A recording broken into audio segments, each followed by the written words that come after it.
Hello everybody, Flamin' Shark back with another video, and today we're going to be reacting to episode 4 of Violet Evergarden as well as the OVA. Now I know the OVA took place, or came out I should say, after the TV anime series, 13 episode series, but I've been told that it's best to be watched after or in between episodes 4 and 5, and this set, my second set, will be only one episode of the actual main anime, episode 4, and then after episode 4 we're going to watch the OVA. So this should be fun. The first 3 episodes were very interesting. I really like the show. I think aesthetically it is absolutely gorgeous. I think it's one of the most beautiful series I've seen. It's definitely high on the list. Aesthetically, I think the story is pretty interesting. I think Violet is my type of character. I certainly am always intrigued by characters like her. You know, I mean, unironically, you know, when every time I say it, it sounds like I'm being like mean, but I'm being dead serious, and I'm not. Definitely, you know, her indoctrination in the military, and she kind of has that like autism vibe, and it's really interesting to see that, right? It's always interesting when in one form or another something akin to mental illness is portrayed in, I see, again, when I say that, that makes it sound so bad, and that's not what I'm trying to say, but you know what I'm trying to say. It's always really interesting when those type of things are portrayed in fiction, because it's very hard to do, and I always find it interesting. I think anime in particular, there's some very interesting examples of these type of things, and I think Violet's certainly an interesting character, to say the least, and it's you know, her goal to truly learn what I love you means is such a sweet premise, and I hope that the series remains as such and doesn't make me want to kill myself. Please don't do that. But yeah, I'm looking forward to it. Last set was fun. I really enjoyed episode 3 with what was it? Luce. I mean, I have her name written down, and I still don't know actually how to say it. It's one of those names that I need to hear them say it, and when I hear them say it, I can mimic it. But yeah, I'm excited to see she actually made a difference in someone's life doing essentially auto memory doll stuff. That was really cool, and helped Lucilia, I think it's Lucilia, with her brother and all that. That was a really sweet moment and really satisfying. We did eventually get the opening in the last episode of the set, which was cool as well, and I'm just really looking forward to more Violet Evergarden. We're only going to be covering 2 episodes, or an episode in OVA, however you want to look at it, in this set. I actually don't know if the OVA is like industry standard length or if it's shorter or longer. I haven't checked. But I do have episode 4 pulled up, and I'm excited to jump in, so I don't think I have anything else left to say. Let's actually just jump right in to episode 4 of Violet Evergarden and see what Miss Evergarden is up to. In 3, 2, 1, and play.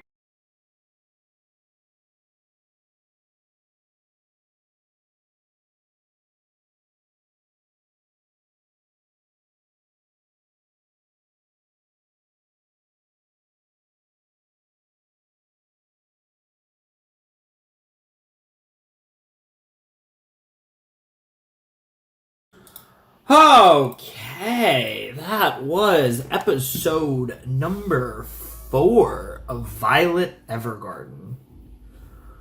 Okay, yeah, I really need to lay down, holy crap. I mean, I'm not even remotely tired. It's only midnight, which for me is not that late. But I do need to lay down. I almost want to do it before I even talk about this episode, but I want to get my initial thoughts out of the way while they're fresh. That was a really cool episode. What I really like about episodes 3 and 4 specifically is we're starting to see that despite the fact that Violet obviously has her struggles understanding how people are feeling, and that was very apparent in this episode. There were multiple moments where she didn't pick up on the social cues that most people would. But what was really interesting was that for the second episode in a row, she was able to, and this time with a more detailed letter. The letter she wrote to Iris's parents was a lot more than the letter she wrote to Lucilia's brother. That was a very basic letter, but it still got the point across. This one had a lot more words in it, but it still drove the point home. And it's really interesting how the theme that's going on here, which is Violet, despite the fact that she struggles to understand the concept of love and what I love you truly means, the weight behind those words, because she's able to observe that there is this huge weight behind those three words, but that doesn't mean she can necessarily comprehend what they truly mean. And yet, despite that, over the course of the last two episodes in particular, she has twice now written a letter in which someone in their own way is trying to express the feeling of love. In both cases, it was familial love, which potentially is what she had with the Major. It's kind of unclear what type of love Gilbert felt for Violet. But there was definitely, I don't know if it's like an older brother, little sister, a father, daughter, or a somewhat more disturbing option. And given this is anime, it could be Japan. It could literally be any of those. I think it's meant to be the second one. I think it's meant to be a father-daughter dynamic, but it easily could be thought of as an older brother, younger sister dynamic, or the other one. But yeah, what I really like about it is she's been able to help people express this feeling of love, despite the fact that she's still struggling with what it truly means. She's helping people who have perhaps a better grasp of it actually express that feeling to others through her letters, which is a really poetic thing. It's a really pretty fun and just it's just really poetic in like a lot of ways. I really like the kind of storytelling that comes from that, because it's very much a twist on what you'd expect, because obviously you wouldn't expect someone who struggles to comprehend the idea of love and like truly understand what those words mean, and yet because obviously it's an emotion that she doesn't fully understand, even though she clearly does. It clearly was a reciprocated feeling. She clearly felt that same love for Gilbert. But she doesn't fully understand that yet. It's interesting that someone like her, in many cases, is the most adept at getting across such complicated feelings to others. And like I said, there's something very poetic about it. And this show in general is just very poetic, and it works, right? Like just the beautiful animation, the beautiful sceneries. Just the way, like I said, like technically speaking, this is like one of the best anime I've ever seen. Now, I don't think the story necessarily will be quite to that level, perhaps. I think it's been very good so far, but it's the technical elements that are like tens, and then, the story and the emotion is really good. It's just, the technical stuff's insane.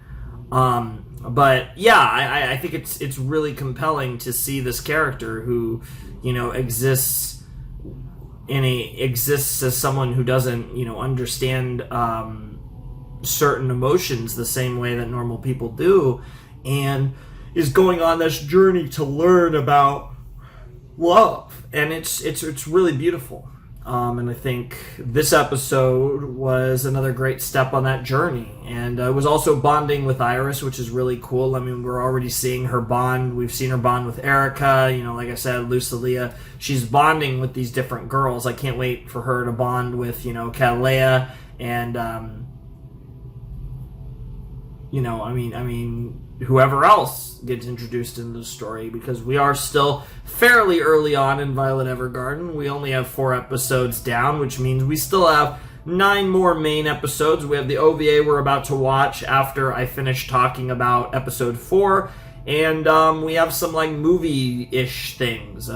We have like a couple other things on top of the 14 episodes basically of Violet Evergarden. So definitely a lot of fun stuff that we're going to be exploring in the coming rotations as we dive deeper into this show.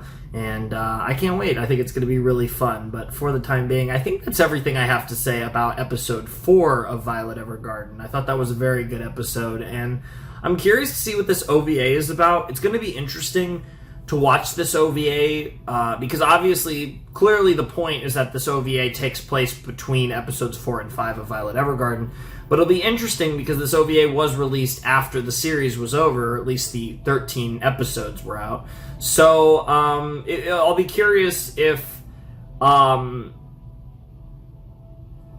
there's kind of any impact of watching this after the series, or if it's just purely just an extra kind of story that doesn't take place after for one reason or another, but takes place in this particular time slot, which is just the reason. Because, I mean, the fact that I've been recommended to watch this OVA in between episodes 4 and 5 makes me think that it's mainly just, it was an OVA and this is where it takes place in the grand scheme of things, and that's really all there is to it. But whatever the case may be, I'm looking forward to checking out this OVA. So let's just do that, and let's watch some more Violet Evergarden.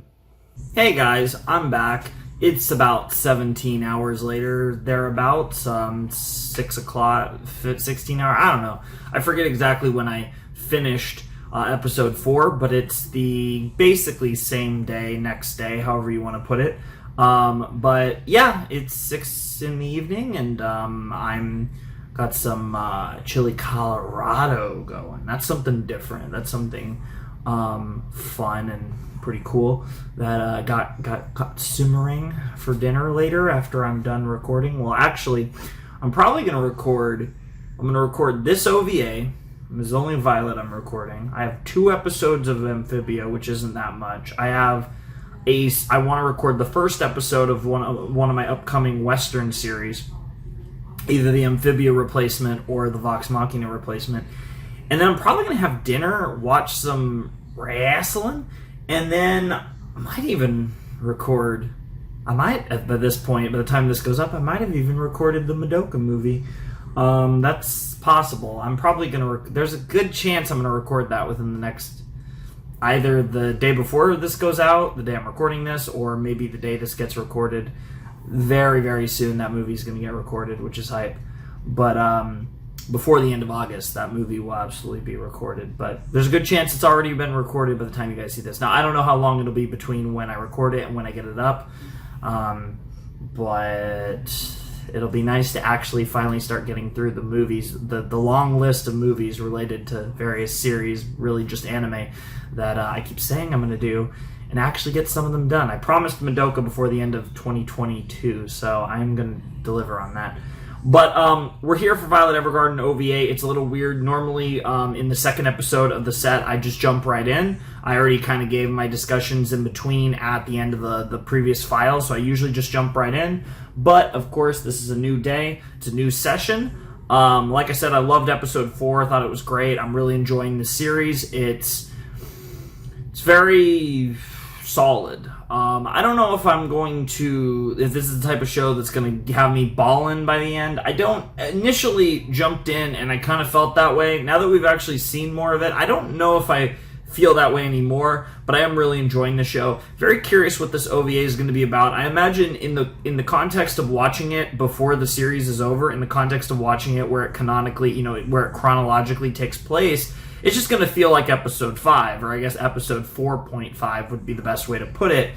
But it is pretty fat. It's a pretty fat little episode. It's about 35 minutes, so we have plenty of time to get through the episode in one cut. We don't have to do the movie situation where I have to cut mid-film. We're going to be able to get the whole OVA in without any cuts, but it's going to be a fat episode. So even though we're only doing one episode in OVA, this reaction is going to end up being more like 2.5 episodes of Violet Evergarden, because this is basically 1.5 episodes, and I wouldn't be surprised if there's no OP and no ED, given it's an OVA, which would really make it a proper 1.5, almost getting a little close to 2 episodes worth of content, which I'm down for. I'm excited. This is going to be a fat one. And it should be really good. I've really enjoyed Violet Evergarden so far. It's been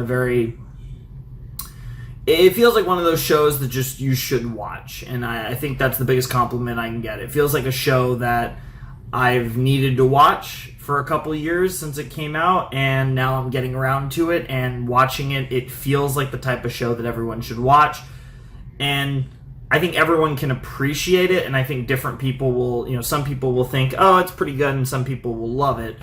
I think I'm closer to the love it category. I don't know if I'm like totally in love with the series, but it is really good. It's like I said, technically it's incredible. Shout outs to Kyoto Animation and everyone else involved. But yeah, anyways, we still have a long way to go with this series, to be honest. As weird as that sounds, we actually have quite a few videos left.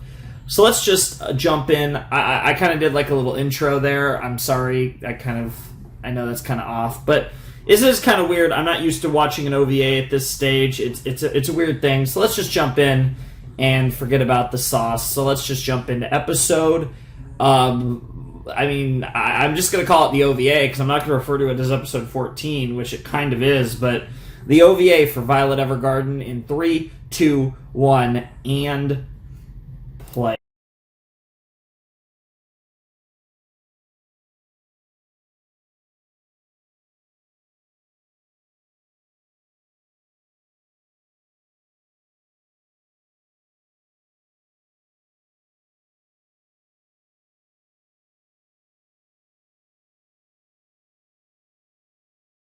Yeah, it looks like we are, in fact, done with episode 14, but the OVA for Violet Evergarden, that was awesome.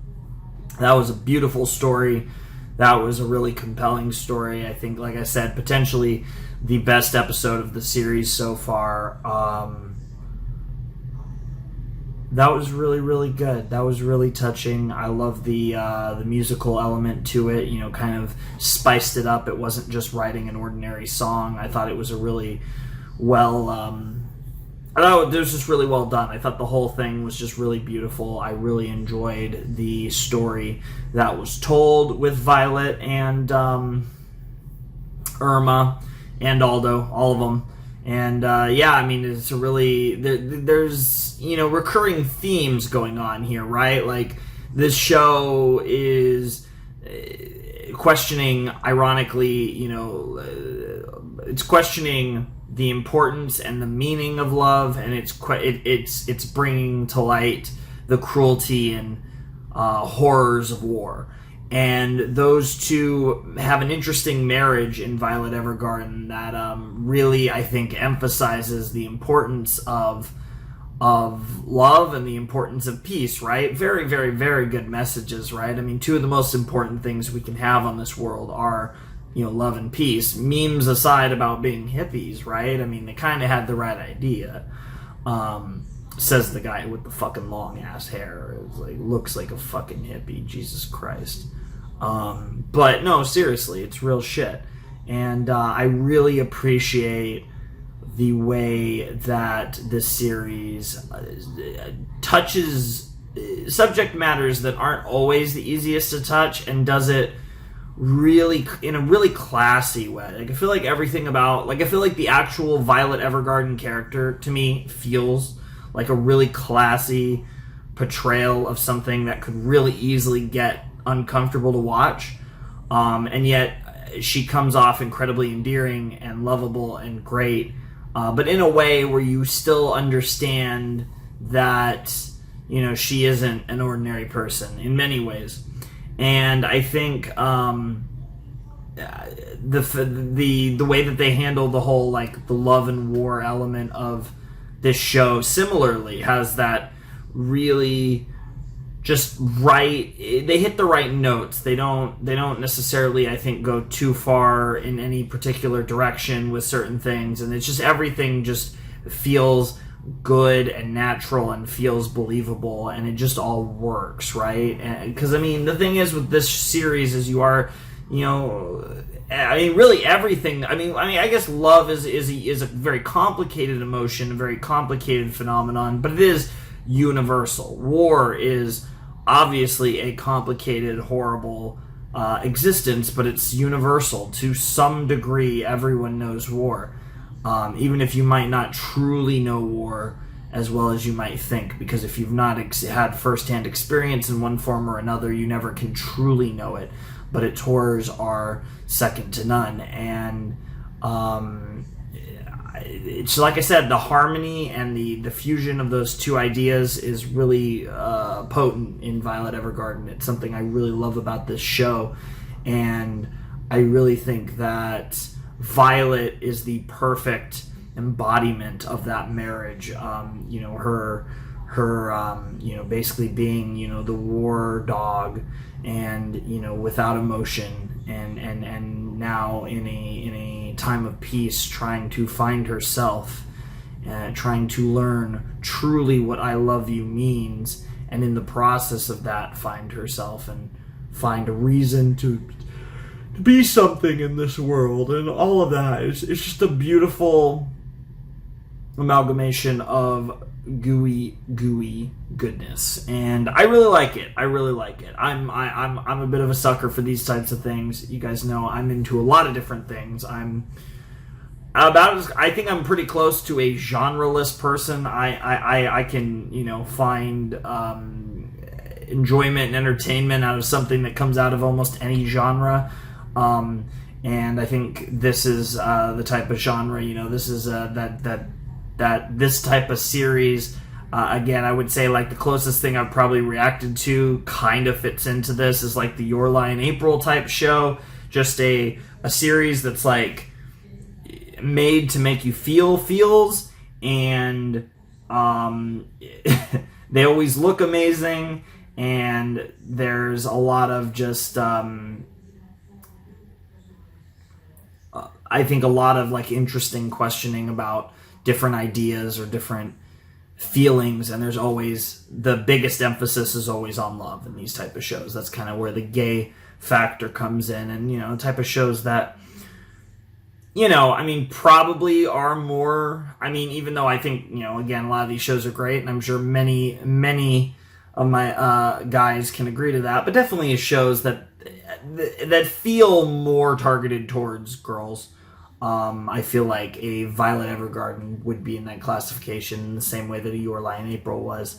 And I really dig a show like this. I think these type of series are always not necessarily fun. I don't know if I'd say I'm having that much fun watching Violet Evergarden, but I am enjoying my experience, even if my experience is a combination of interest and perhaps a little bit of pain.